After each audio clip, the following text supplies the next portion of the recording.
মুসা আলাইহিস সালাম আল্লাহর সাথে সরাসরি কথা বলতেন। ওয়াকাল্লামাল্লাহু মুসা তাকলিমা। সুবহানাল্লাহ পড়েন, আওয়াজ তুলে সবাই বলেন সুবহানাল্লাহ। এখন বনি ইসরাইল হচ্ছে পৃথিবীর সবচেয়ে গোয়ার জাতি। তারা বলে, মুসা তুমি যে আল্লাহর সাথে কথা বলো আমরা তো দেখি না, তুমি যে কথা বলো আমরা তো শুনি না, তো কি করতে হবে? বনি ইসরাইল বলে, আমাদের মধ্য থেকে 70 জন নিয়ে যাইতে হবে তুর পাহাড়ে। ওরা আয়েশা যদি কয় হয় আমরা শুনছি, তাহলে বিশ্বাস করব।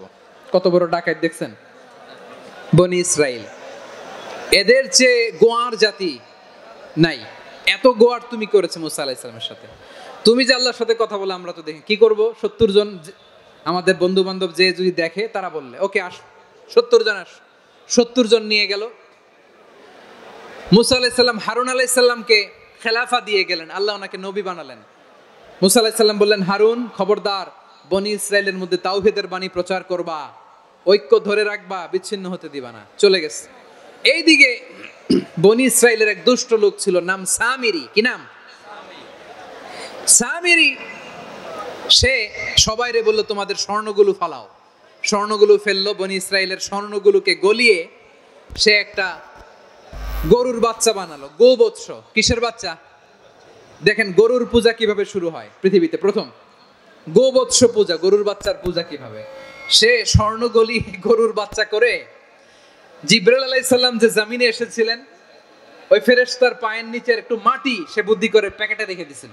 সে গরুর বাচ্চা বানায় স্বর্ণ দিয়ে গলিয়ে ওই মাটি এটার মধ্যে ঢুকাই দিছে ভেলকে দেওয়ার জন্য। স্বর্ণ দিয়ে বানানো গোবৎস গরুর বাচ্চার গায়ে যখন সেই মাটি ছুঁড়ে দেয়া হলো, এখন বাছুরের ভেতর থেকে ভ্যাঁ ভ্যাঁ আওয়াজ আসতেছে। কি আসতেছে? সবাই তো অবাক। সামিরি বলে, আরে তোমরা যে 70 জন দিয়ে মুসা আলাইহিস সালামরে পাঠাইছো ওইদিকে, এত ঘুরতেছে, আল্লাহরে খুঁজে পায় না, আল্লাহ তো এটার ভিতরে ঢুকছে। নাউজুবিল্লাহ বলবেন না? তোমরা যে 70 জন দিয়ে পাঠাইলা, 70 জন নিয়ে মুসা আলাইহিস সালাম খালি ঘুরতেছে, আল্লাহরে পায় না। পাবে কেমনে? আল্লাহ তো, নাউজুবিল্লাহ, এটার ভিতরে সেজদা দাও। এই সেজদা দিয়ে গেল। আল্লাহর নবী হারুন আলাইহিস সালাম বললেন, খবরদার, এটা সুস্পষ্ট শিরক। আল্লাহ সব গুনাহ মাফ করে, শিরকের গুনাহ মাফ করে না। খবরদার, তোমরা থামো। কে শুনে কার কথা? এই যে যেমন এখন আমরা, আপনারা আমার কথা শুনতেছেন না? শুনতেছেন? হারুন আলাইহিস সালাম বললেন, খবরদার, এই শিরকি কাজে তোমরা সংযুক্ত হয়েও না। তোমাদেরকে কি মনে নাই আমার ভাই মুসা আলাইহিস সালাম কি বলছে? আল্লাহ শিরক মাফ করে না। খবরদার, শিরক করো না, আল্লাহরে ভয় করো। হারুন আলাইহিস সালাম তাদেরকে বুঝালেন, শিরক করো না, আল্লাহরে ভয় করো। শুধু এতটুকুই তিনি বুঝালেন, দাওয়াতি কাজ পালন করলেন, কিন্তু প্রতিরোধ করেন নাই, সশস্ত্র সংগ্রামে লিপ্ত হন নাই, বাধা দেন নাই। কারণ গৃহযুদ্ধ বেঁধে যেতে পারে। উনি ভাবলেন, আমি যদি আমার বাহিনী নিয়ে দাওয়াত দেওয়ার সাথে সাথে প্রতিরোধ করি, আক্রমণ করি, ওরাও আমারে আক্রমণ করবে, ব্লাডশিড হবে, রক্তপাত। এমন অবস্থা হবে বনি ইসরায়েলের মধ্যে, যেটা হয়তো আমার ভাই মুসাও কন্ট্রোল করতে পারবে না। সুবহানাল্লাহ কইবেন না?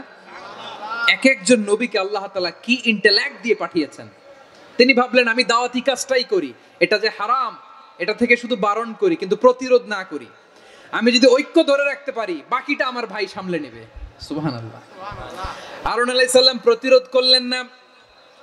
বনি ইসরায়েলের মধ্যে গৃহযুদ্ধ বেঁধে যাওয়ার আশঙ্কায় প্রতিরোধ করলেন না, আক্রমণ করলেন না, শুধু দাওয়াত দিলেন।